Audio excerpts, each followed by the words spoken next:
Hello and welcome to another week of what we had for dinner. This week I ventured out into the backyard and tried some new things. I fired up the smoker, and I mean fired it up. And then I found these tri-tip roasts in our freezer that we've had for quite some time. So those went on the smoker. I baked some potatoes in our oven. And it was a little tricky, but I did figure out how to use the smoker correctly. Thank you, Google, and they turned out wonderful. And here is a look at what my finished plate looked like. I really enjoyed this, so I will definitely be learning and using our smoker more in the upcoming future to make more delicious foods. The next day, we just grilled some brats and a couple of steaks that our neighbors gave us. We had no hot dog buns, so here you see that I just ate mine on bread. The following day, we had breakfast for dinner, very simple. Of course, it was a day when I was in a hurry and needed something quick, so just some corned beef hash right out of the can, fried up crispy in the cast iron skillet with a couple of eggs. I think that I've mentioned before that I like a lot of black pepper, as you can see here on my eggs. I just buttered up some toast, and that was a really quick and easy and very comforting dinner on a busy work night. Today for dinner, we're just doing a very simple boxed mac and cheese, boxed shells and cheese, and some cooked hamburger meat that we're just going to add right to it. I don't know why it's one of their favorite meals, but it is. And the younger kid actually specifically asked for the shell pasta, so that's what we're going for today. Okay, I've got my cheese pouches opened up. There's a couple of stray noodles in there. And I'm just going to pour my shells back in. Hopefully without getting them everywhere. Just going to stir that all together. And then I'll just add the meat right in there. And as you can see on the back burner, I just have some green beans heating up.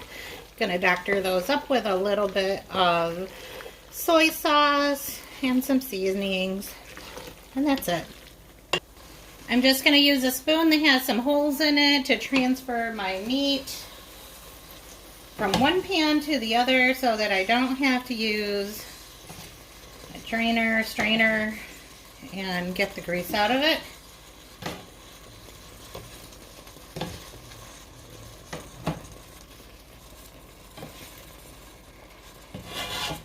So this is literally what my boys call hamburger helper. And when I mentioned that I was thinking about making hamburger helper, I kind of meant the stuff that's in the box, and then they kind of went down this road, and so it's just what they're used to. And it's what they expect. So I've got 2 pounds of cooked ground beef that I'm adding. And sometimes I will add onions, mushrooms, something like that. But we're just going to keep it nice and plain. I may add a little bit of meat, just to thinner meat, a little bit of milk.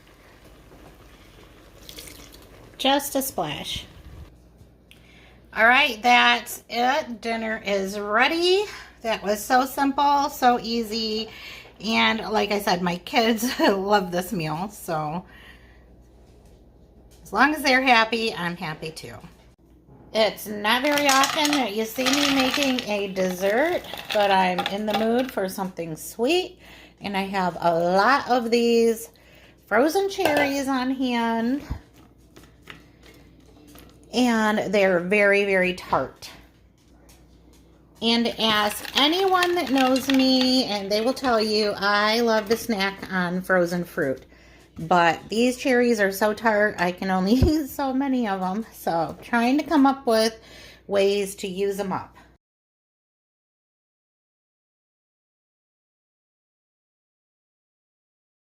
And I'm just adding a half a cup of brown sugar to those cherries. And I'm adding a little bit of lemon juice.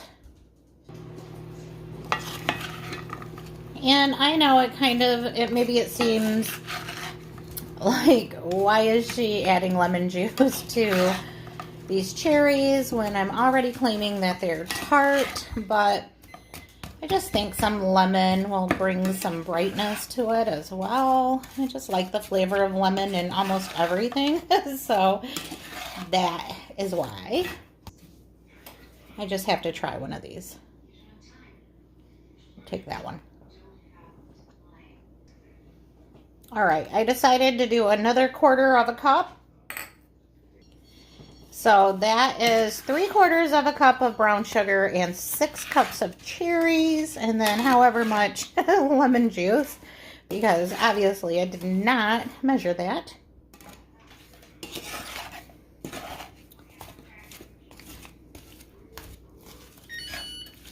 Okay, and I do have my butter melting in the microwave, and my oven is preheating.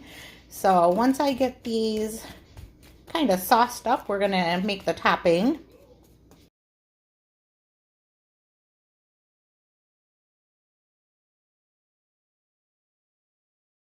So I'm gonna add a little bit of cornstarch so that I can thicken up all of this liquid that I have going on. Now I'm going to mix up the crisp part. I have some melted butter in my little measuring cup here. And just like always, when I'm trying to follow a recipe, I always lose track of what I'm doing, and I'm not sure how much butter I should have used, but I do know that I used 1/4 cup and then a 1/2 cup of oats and a 1/2 cup of flour. And to me, I think it needs more than that. That's a pretty big cherry crisp, so I'm not sure. We may have to add to this. Plus, it's really thick. I just dumped in some cinnamon.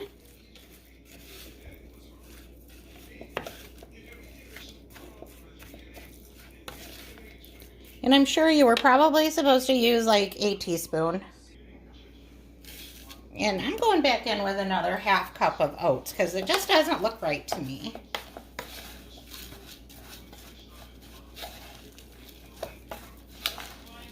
I don't know. This looks better if you ask me. Maybe I read the recipe wrong and it wasn't a 1/2 cup after all. But we're going to go with 1 cup of oats, a 1/2 cup of flour, as much cinnamon as you like, and a 1/4 cup of melted butter.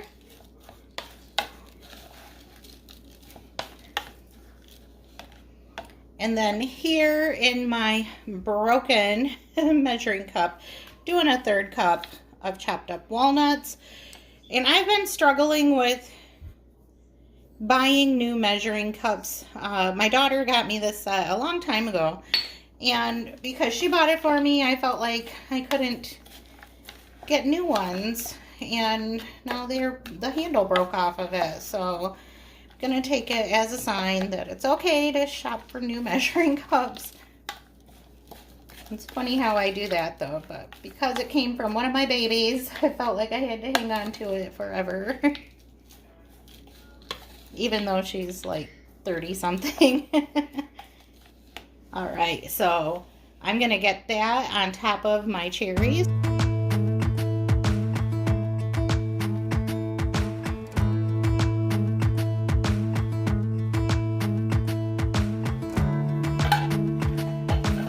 All right, I'm just gonna get this in the oven now.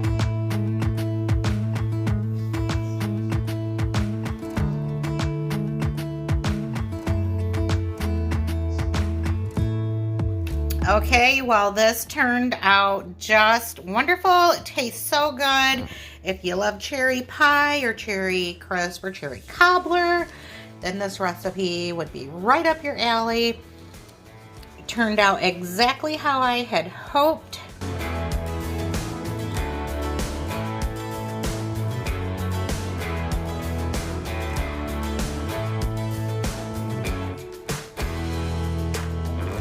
Next, I have a little grocery haul to share. Not really, but kind of, sort of, since we wanted tacos and we had none of the ingredients. So it was just one of those nights that we were super busy after work and wanted a quick meal. So it was kind of like, if you go to the store, I'll chop the onions and brown up the meat. So basically, Bill bought all the stuff and I cooked it up. Just some simple tacos with some basic store-bought ingredients. We're having breakfast for dinner again, and I am making some sausage gravy. We've just been wanting it, so it got pushed onto the menu for tonight. And just with about a half cup of flour. And I'm just going to mix it in and stir out that awful flour taste.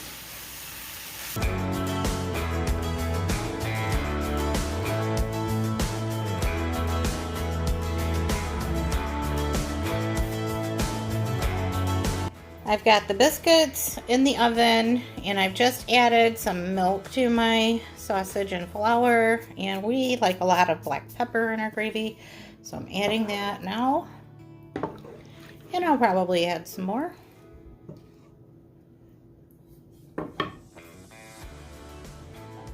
And I'm just gonna make sure that that's turned up on medium and let it cook and get bubbly. And I'll just stir it every now and then just to make sure that it's all getting cooked through and not sticking to the sides or the bottom.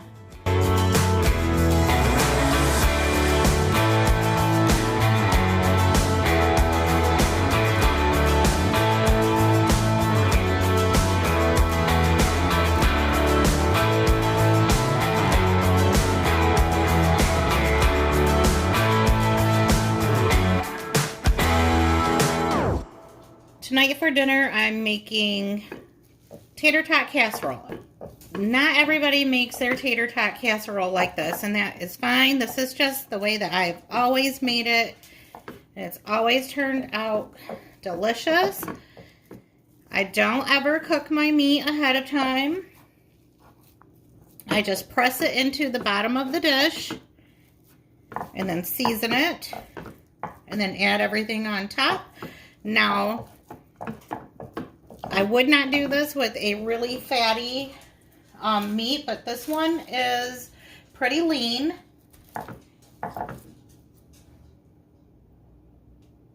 It's 88.12, so we're not going to get a lot of grease with this.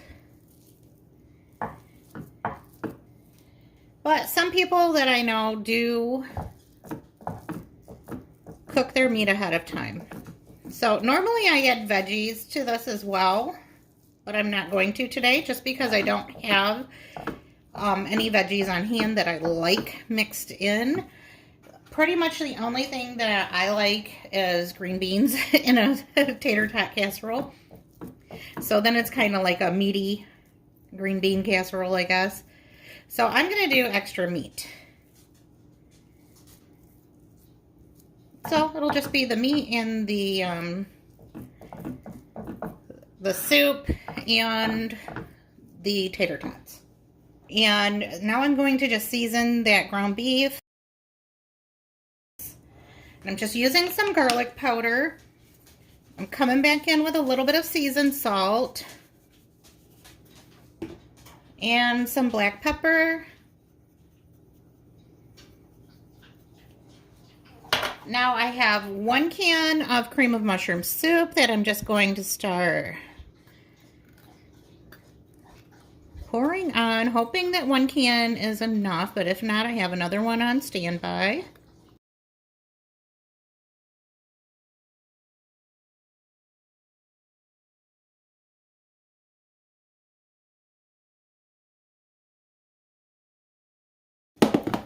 So next all I'm going to do is sprinkle on some shredded cheese. I'm just using the stuff from the bag because I'm not one of those people who ever thinks ahead and shreds my own cheese.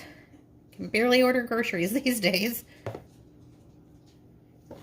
All right, so now that I have a good amount of cheese down, I'm going to start putting my tater tots on.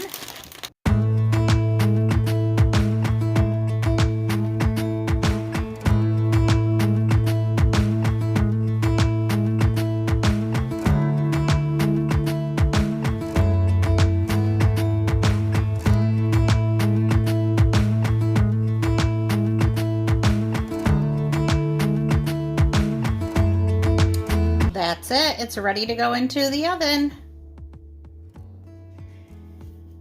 For something on the side, I'm just going to cook up a can of carrots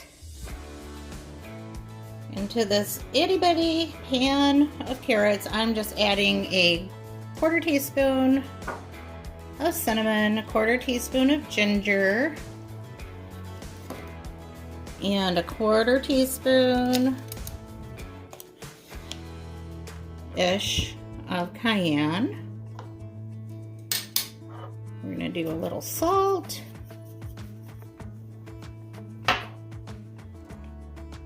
And a couple tablespoons of maple syrup. And about a tablespoon of brown sugar.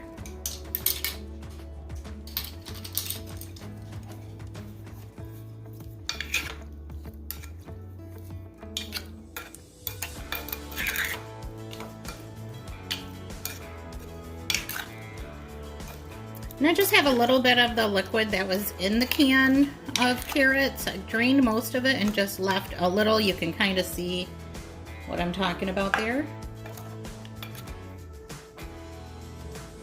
And I almost forgot to add the butter. And I'm just gonna let these cook on low while I'm making the tater tot casserole, which takes about an hour. So all of that sweet and hot goodness will get cooked into those carrots. I just tasted that sauce and it's all the things. It is hot, it is sweet, and it's exactly how I like my food.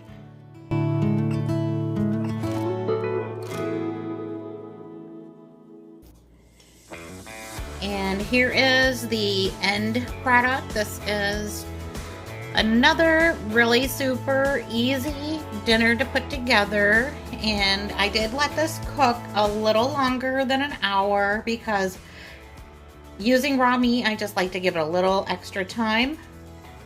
But that's gonna be it. I'm gonna close out this video and I will see you all in the next one.